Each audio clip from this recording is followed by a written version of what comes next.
பழனி பாபா அவர்கள் இந்த சமூகத்திற்கு எவ்வளவு பெரிய ஒரு பங்களிப்பை செய்திருக்கிறார் என்று அது இந்த அரசியல் வட்டத்திற்கு வெளியில் கொண்டு வந்தவரே அண்ணன் சீமான் தான். அதுக்கு முன்னாடி அண்ணன் சீமான் அரசியல் தளத்திற்கு வருவதற்கு முன்னாடி ஐயா பழனி பாபாவின் பற்றிய நிலைப்பாடு என்பது வேறு. அவர் இப்ப நாங்கெல்லாம் படிக்கிற காலத்துல எல்லாம் நாங்கெல்லாம் படிச்சது நாகூர்ல தான் படித்தோம். படிக்கிற காலத்துல பழனி பாபான்னா ஒரு மத தீவிரவாதி, அவர் பேசினார்னா ஒரு பெரிய பிரச்சனையை உண்டு பண்ணிடுவாரு, அப்படியான ஒரு அவரை பற்றி தவறான தகவல்கள் தான் இந்த சமூகத்தில் உலகிட்டு இருந்தது. அந்த சூழல்ல அண்ணன் சீமான் சொல்லிய பிறகுதான் பழனி பாபாவை தேடி பார்க்கிறோம், தேடி படிக்கிறோம்.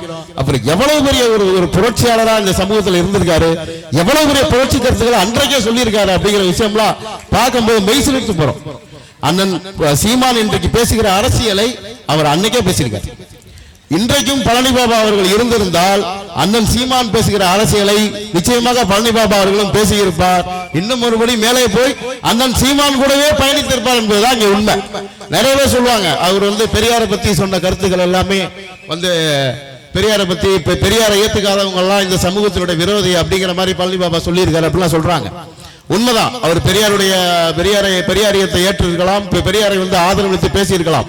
ஆனால் ஈழ பிரச்சனை என்று வந்த பிறகு பெரியாரிய பற்றிய நிலைப்பாடு என்பது தமிழகத்தில் வேறு, ஈழ பிரச்சனை என்பது வருவதற்கு முன்பு இருந்த பெரியாரிய நிலைப்பாடு என்பது வேறு. ஈழ பிரச்சனை ஒண்ணு வரதுக்கு முன்னாடி இங்க இருக்கிற திராவிடம், இங்க இருக்கிற பெரியாரிய அமைப்புகள் எல்லாருமே ஈழத்துக்கு ஆதரவாக தான் குரல் கொடுத்தன. மதிமுக உள்ளிட்ட கட்சிகள் முதற்கொண்டு ஈழத்துக்கு ஆதரவாக தான் குரல் கொடுத்தாங்க. அன்னைக்கு நம்மளாம் நம்பணும் இவங்க பெரிய ஆதரவு சக்திகள், இவங்க ஈழத்துக்காக தனது சொத்தையே இழந்தவங்க அப்படின்னு ஒரு சிலர் இருந்தாங்க. ஈழத்திற்காக தனது பொறுப்பை இழந்தவங்க, பொடா சட்டத்தில் இருந்தவங்க, தடா சட்டத்தில் இருந்தவங்க நிறைய பேர் இருந்தாங்க. ஆனால் அந்த முள்ளிவாய்க்காலில் நடந்த அந்த போர் தான் இங்கு இருக்கிற தமிழ்நாட்டில் இருக்கிற அரசியல்வாதிகளை தோலுரித்து காட்டியது, அந்த துரோக முகங்களை தோலுரித்து காட்டியது. அதற்கு பிறகுதான் இந்த திராவிடர்கள் பற்றியும் திராவிட கட்சிகள் பற்றியும் பெரியார் பற்றிய நிலைப்பாடே மாறுகிறது. அதுக்கு பிறகுதான் அந்த முடிவு எடுக்கிறோம். அதனால் நிச்சயமாக என்னால் சொல்ல முடியும், அண்ணன் பழனி பாபா அவர்கள் உயிரோடு இருந்தால் இப்போது அவர் பெரியார் பற்றிய அவரது நிலைப்பாடு வேறாக இருந்திருக்கும். அண்ணன் சீமான் அவர்களோடு தான் அவர் நின்றிருப்பார். அதுதான் உண்மை. இன்னைக்கு இஸ்லாமியர்கள் ஏகப்பட்ட பேர் இருக்கிறாங்க.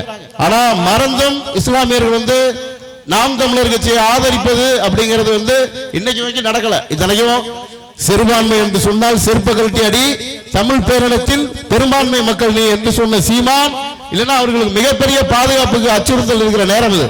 ஏன்னா உங்களுக்கு தெரியும் மத்தியில் யார் ஆட்சி செய்துகிட்டு இருக்கிறா, அவங்க எந்த மாதிரியான கொடுங்கோன்மை சட்டங்களை ஏற்றி அந்த மத வாரியாக பிளவை ஏற்படுத்துறதுக்காக முயற்சி பண்ணிட்டு இருக்காங்கன்னு எல்லாருக்கும் தெரியும்.